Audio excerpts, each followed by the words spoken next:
അല്ലാത്തവരുമായ മഹാത്മാക്കൾ അവരുടെ മുഅ്ജിസത്തിന്റെയും കറാമത്തിന്റെയും അടിസ്ഥാനത്തിൽ സഹായിക്കുമെന്ന വിശ്വാസത്തോടെ അവരോട് സഹായം ചോദിക്കുന്നത് ശിർക്കല്ല, ശിർക്കാണ് എന്നീ രണ്ട് വാദങ്ങൾ തമ്മിലുള്ള ഏറ്റുമുട്ടലാണ് ഇവിടെ നടക്കാനിരിക്കുന്നത്. ഈ വിഷയകമായി ഏറ്റവും മുഖ്യമായ ചില സാങ്കേതിക പദങ്ങളുണ്ട്.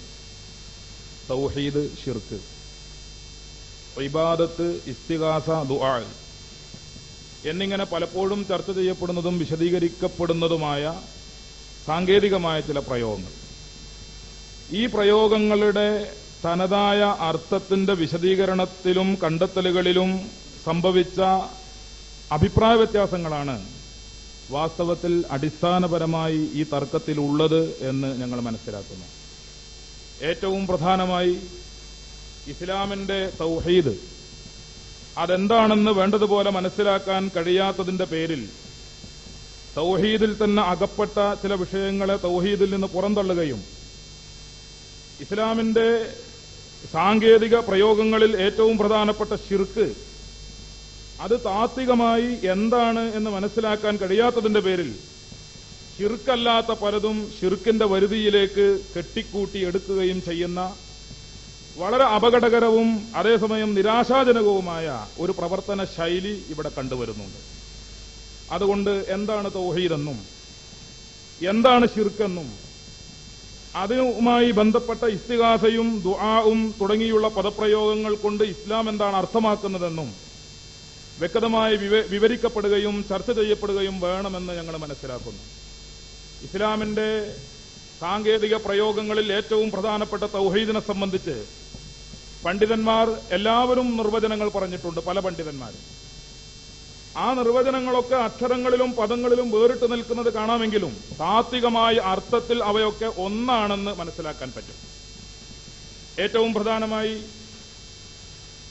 തൗഹീദിന് പറഞ്ഞു വരുന്ന പ്രചാരത്തിലുള്ള ഒരു നിർവചനം ഇഅ്തിഖാദു അദ്മി ശരീക്കി ഫിൽ ഉലൂഹിയ്യത്തി വ ഖവാസിഹ. അള്ളാഹുവിന്റെ തൗഹീദ്, അവന്റെ ഏകത്വം എന്നതുകൊണ്ട് സാങ്കേതികമായി ഇസ്ലാമികമായി വിവക്ഷിക്കപ്പെടുന്നത് ഇഅ്തിഖാദു അദ്മി ശരീക്കിലില്ല, അള്ളാഹുവിന് ഒരു പങ്കാളി ഇല്ല എന്ന് വിശ്വസിക്കുക. ഏത് വിഷയത്തിലാണ് പങ്കാളിയെ നിഷേധിക്കേണ്ടത്? ഫിൽ ഉലൂഹിയ്യത്തി, അവന്റെ ആരാധ്യതയിൽ. അള്ളാഹു ആരാധ്യനാണ്. ഈ കാര്യത്തിൽ അള്ളാഹുവിന് പങ്കാളികളായി മറ്റൊരു ശക്തിയോ വ്യക്തിയോ ഇല്ല എന്ന വിശ്വാസത്തിനാണ് തൗഹീദ് എന്ന് പറയുന്നത്. മാത്രമല്ല വ ഖവാസിഹ, ആരാധ്യനാകുമ്പോൾ അവൻ ചില പ്രത്യേകതകൾ, ചില സവിശേഷതകൾ സ്വയത്തമാക്കേണ്ടതുണ്ട്. ഈ പ്രത്യേകതകളൊക്കെ സ്വയത്തമാക്കിയ ശക്തിയാണ് വാസ്തവത്തിൽ ആരാധ്യൻ. ആ പ്രത്യേകതകളിലും അള്ളാഹുവിന് മറ്റൊരു പങ്കാളിയില്ല എന്ന വിശ്വാസത്തിനാണ് തൗഹീദ് എന്ന് പറയുന്നത്. ഇഅ്തിഖാദു അദ്മി ശരീക ലില്ലാഹി ഫിൽ ഉലൂഹിയ്യത്തി വ ഖവാസിഹ, ആരാധ്യതയിലും ആരാധ്യതയുടെ പ്രത്യേകതകളിലും അള്ളാഹുവിന് ഒരു പങ്കാളിയില്ല എന്ന വിശ്വാസത്തിന് തൗഹീദ് എന്ന് പറയുന്നു. ഇങ്ങനെ പറയുമ്പോ ശിർക്ക് എന്ന സാങ്കേതിക പദം കൊണ്ട് വിശുദ്ധ ഇസ്ലാം എന്താണ് ഉദ്ദേശിക്കുന്നത് എന്ന് പ്രത്യേകം പറയേണ്ടതില്ല. പക്ഷെ അവതരണത്തിന്റെ പൂർണ്ണതയ്ക്ക് വേണ്ടി ഞാൻ പറയുന്നു, ഇസ്ബാത്തു ശരീക്ക് ഫിൽ ഉലൂഹിയ്യത്തി ബിമാന വുജൂദിൽ വുജൂദി ഔ ബിമാന ഇസ്തിഹ്ഖാഖിൽ ഇബാദ. അള്ളാഹുവിന് ഒരു ശരീക്കിനെ വെക്കുക, ഒരു ശരീക്കിനെ സ്ഥാപിക്കുക, ഫിൽ ഉലൂഹിയ്യത്തി, ആരാധ്യതയിലും ഉണ്ടാകൽ അനിവാര്യമായ ഒരു ശക്തി, അവൻ ആരാധ്യനാണ്. ആ ആരാധ്യതയിൽ മറ്റൊരു ശരീക്കിനെ, മറ്റൊരു കൂട്ടാളിയെ അവൻ ഉണ്ട് എന്ന് സ്ഥാപിക്കുന്നതിന് സാങ്കേതികമായി ശിർക്ക് എന്ന് പറയുന്നു. ഔ ബിമാന ഇസ്തിഹ്ഖാഖിൽ ഇബാദ, അല്ലെങ്കിൽ ആരാധനക്ക് അർഹനാണ് എന്ന വിശ്വാസത്തോടെ, വാജിബുൽ വുജൂദ് എന്ന വിശ്വാസത്തോടെ, ഉണ്ടാകൽ അനിവാര്യമായവനാണ് എന്ന വിശ്വാസത്തോടെ, അല്ലെങ്കിൽ ആരാധനക്കർഹനാണ് എന്ന വിശ്വാസത്തോടെ മറ്റൊരു ശക്തിയെ അള്ളാഹുമായി കൂട്ടി വിശ്വസിക്കുന്നതിനും സ്ഥാപിക്കുന്നതിനും വാദിക്കുന്നതിനുമാണ് ശിർക്ക് എന്ന് പറയുന്നത്. ഇവിടെ സ്വാഭാവികമായും ചില ചർച്ചകൾ നമുക്ക് നടത്തേണ്ടി വരും. നേരത്തെ പറഞ്ഞിട്ടുള്ള തൗഹീദിന്റെ നിർവചനം തന്നെ നോക്കുക. അള്ളാഹുവിന് പങ്കാളിയില്ല എന്ന വിശ്വാസം. ആ വിശ്വാസം ഏതൊക്കെ വിഷയങ്ങളിലാണ് പങ്കാളിയെ നിഷേധിക്കേണ്ടത്? ആരാധ്യതയിൽ അള്ളാഹുവിന് പങ്കാളിയില്ലെന്ന് വിശ്വസിക്കണം. അതോടൊപ്പം അള്ളാഹുവിന്റെ പ്രത്യേകതകളെ സ്വയത്തമാക്കുന്ന, അവന്റെ പ്രത്യേകതകൾ ഉള്ള മറ്റൊരു ശക്തിയോ വ്യക്തിയോ ഇല്ല എന്ന് വിശ്വസിക്കണം. അങ്ങനെയാണ് നിർവചനമെങ്കിൽ ഇവിടെ ചില സംശയങ്ങളുണ്ട്. വിശുദ്ധ ഖുർആനിൽ തന്നെ അള്ളാഹുവിന്റേതായി പറയപ്പെടുന്ന ഗുണങ്ങൾ, അള്ളാഹുവിന്റേതായി പറയപ്പെടുന്ന പ്രത്യേകതകൾ, അത് സൃഷ്ടികളിലേക്ക് വെച്ചുകൊടുത്തതും അവർക്ക് വേണ്ടി അവരെ വിശേഷിപ്പിച്ചതും വിശുദ്ധ ഖുർആനിൽ നമുക്ക് കാണാൻ പറ്റും. ഉദാഹരണങ്ങൾ ധാരാളമാണ്. 1-2 ഉദാഹരണങ്ങൾ ഞാൻ പറയാം. അള്ളാഹുവിന്റെ വിശേഷണങ്ങൾ ബാഹ്യമായി പ്രത്യക്ഷത്തിൽ അത് സൃഷ്ടികൾക്ക് കൂടി വെച്ചുകൊടുക്കുന്നതും പ്രയോഗിക്കുന്നതും അള്ളാഹുവിന്റെ ഖുർആനിൽ പല സ്ഥലത്ത് കാണാൻ പറ്റും. അതുപോലെ വിശുദ്ധ ഹദീസുകളിലും അതിന് ഉദാഹരണങ്ങളുണ്ട്. സൂറത്തുൽ ബഖറയുടെ 143-ാമത്തെ ആയത്തിൽ അല്ലാഹു തആല പറഞ്ഞിട്ടുണ്ട്, ഇന്നല്ലാഹ ബിന്നാസി ലറഊഫുർ റഹീം. അല്ലാഹു മനുഷ്യരെ സംബന്ധിച്ചിടത്തോളം റഊഫാണ്, കൃപ ചെയ്യുന്നവനാണ്, റഹീമുൻ അനുഗ്രഹം ചെയ്യുന്നവനാണ്. രണ്ടും അള്ളാഹുവിന്റെ ഗുണമായി, അള്ളാഹുവിന്റെ പ്രത്യേകതയായി വിശുദ്ധ ഖുർആൻ പറഞ്ഞിട്ടുള്ളതാണ്. ഈ പ്രത്യേകതകൾ നബി സല്ലല്ലാഹു അലൈഹി വസല്ലമയെ സംബന്ധിച്ച് മറ്റൊരു സ്ഥലത്ത് അല്ലാഹു പറഞ്ഞിട്ടുണ്ട്, ലഖദ് ജാഅക്കും റസൂലും മിൻ അൻഫുസിക്കും അസീസുൻ അലൈഹി മാ അനിത്തും ഹരീസുൻ അലൈക്കും ബിൽ മുഅ്മിനീന റഊഫുർ റഹീം. വിശ്വാസികളെ സംബന്ധിച്ചിടത്തോളം അള്ളാഹുവിന്റെ പ്രവാചകൻ റഊഫാണ്, കൃപ ചെയ്യുന്നവനാണ്, റഹീമാണ്, അനുഗ്രഹം ചെയ്യുന്ന വ്യക്തിയാണ്. അള്ളാഹുവിനെ സംബന്ധിച്ച് ഏതൊരു വിശേഷണമാണോ പറഞ്ഞിട്ടുള്ളത് അതേ വീക്ഷണം അക്ഷരത്തിലും അതുപോലെ ബാഹ്യമായും പ്രത്യക്ഷമായും അള്ളാഹുവിന്റെ ഖുർആൻ സൃഷ്ടികൾക്ക് വേണ്ടി വിശേഷിപ്പിക്കുന്നു. ഇത് ശിർക്കാകും, തൗഹീദിന് വിരുദ്ധമാകുമെന്ന് എന്റെ മുമ്പിലിരിക്കുന്ന മറുപക്ഷത്തുള്ള പണ്ഡിതന്മാർ പറയും എന്ന് എനിക്ക് വിശ്വാസമില്ല. അതുപോലെ വിശുദ്ധ ഖുർആനിൽ തന്നെ കാണും, മൻ യുഹ്യിൽ ഇളാമ വഹിയ റമീം.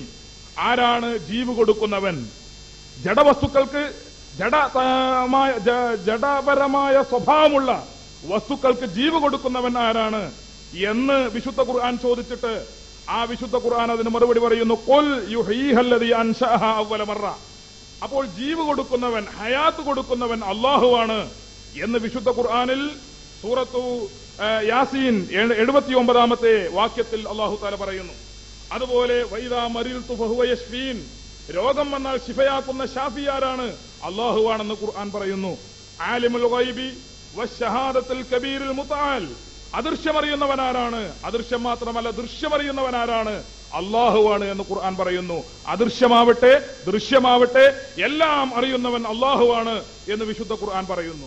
ചുരുക്കത്തിൽ റഊഫ്, റഹീം, ഷാഫി, അതുപോലെ മുഹ്യി തുടങ്ങി വിശുദ്ധ ഖുർആൻ അള്ളാഹുവിന്റേതായി പറഞ്ഞിട്ടുള്ള ഗുണങ്ങൾ അത് മറ്റ് സ്ഥലങ്ങളിൽ അള്ളാഹുവിന്റെ സൃഷ്ടികൾക്ക് പറഞ്ഞതായി നാം കാണുന്നുണ്ട്.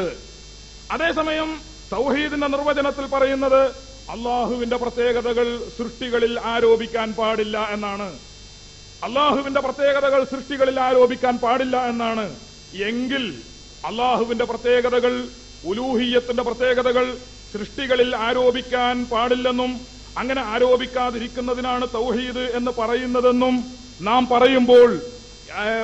പറയുമ്പോൾ അല്ലാഹു തആല തന്നെ അല്ലെങ്കിൽ വിശുദ്ധ ഖുർആൻ തന്നെ മറിച്ചുള്ള പ്രയോഗങ്ങൾ നടത്തുകയും ചെയ്യുമ്പോൾ ഇത് രണ്ടും വകതിരിച്ച് മനസ്സിലാക്കാനുള്ള സന്മനസ് നാം പ്രകടിപ്പിക്കണം. എന്തുകൊണ്ടാണ് അള്ളാഹുവിന്റെ ഖുർആൻ റഊഫ്, റഹീം തുടങ്ങിയുള്ള പ്രത്യേകതകൾ എന്റേതാണെന്ന് അവകാശപ്പെടുന്ന, അള്ളാഹുവിന്റേതാണെന്ന് അവകാശപ്പെടുന്ന വിശുദ്ധ ഖുർആൻ അത് പിന്നെ സൃഷ്ടികൾക്ക് ചാർത്തി കൊടുക്കാൻ കാരണമെന്ത്? തൗഹീദ് പഠിപ്പിക്കുന്നതിന് വേണ്ടി ഏറ്റവും പ്രധാനമായി അല്ലാഹു തആല അവതരിപ്പിച്ചിട്ടുള്ള വിശുദ്ധ ഖുർആനിലെ വളരെ ചെറിയ ഒരു സൂറത്ത് നമുക്കൊക്കെ അറിയാവുന്നതാണ്, സൂറത്തുൽ ഇഖ്ലാസ്. സൂറത്തുൽ ഇഖ്ലാസിൽ തൗഹീദ് എന്താണെന്ന് അള്ളാഹുവിന്റെ ഖുർആൻ വളരെ വളരെ ചുരുക്കത്തിൽ അതേസമയം വളരെ പ്രസക്തമായ രൂപത്തിൽ വിശദീകരിച്ചിട്ടുണ്ട്. ആ വിശുദ്ധ ഖുർആനിന്റെ വിശദീകരണത്തിൽ ഈ പറഞ്ഞിട്ടുള്ള എല്ലാ സംശയങ്ങൾക്കും മറുപടിയുണ്ട്. അള്ളാഹുവിന്റെ ഖുർആൻ പറയുന്നത്, ഖുൽ, നബിയെ തങ്ങൾ പ്രഖ്യാപിക്കുക, ഹുവ വസ്തുത അല്ലാഹു ആകുന്നത് അഹദുൻ, ഏകനാണ്. ഏകൻ എന്ന അള്ളാഹുവിന്റെ ഒരു ഗുണം മാത്രമേ അവിടെ പറഞ്ഞിട്ടുള്ളൂ. വേണമെങ്കിൽ അള്ളാഹുവിന് നിർബന്ധമായിട്ടുള്ള അല്ലെങ്കിൽ വിശുദ്ധ ഖുർആനിൽ പരാമർശിച്ചിട്ടുള്ള എല്ലാ സിഫത്തുകളും ഈ അഹദുൻ എന്നതിന്റെ സ്ഥാനത്ത് വെച്ച് നമുക്ക് പരിശോധിക്കാവുന്നതാണ്. അല്ലാഹു അഹദുൻ, അള്ളാഹു ഏകനാണ്. അല്ലാഹു സമീഉൻ, അള്ളാഹു കേൾവിയുള്ളവനാണ്. അല്ലാഹു ബസീറുൻ, അള്ളാഹു കാഴ്ചയുള്ളവനാണ്. അല്ലാഹു ഖാദിറുൻ, അള്ളാഹു കഴിവുള്ളവനാണ്.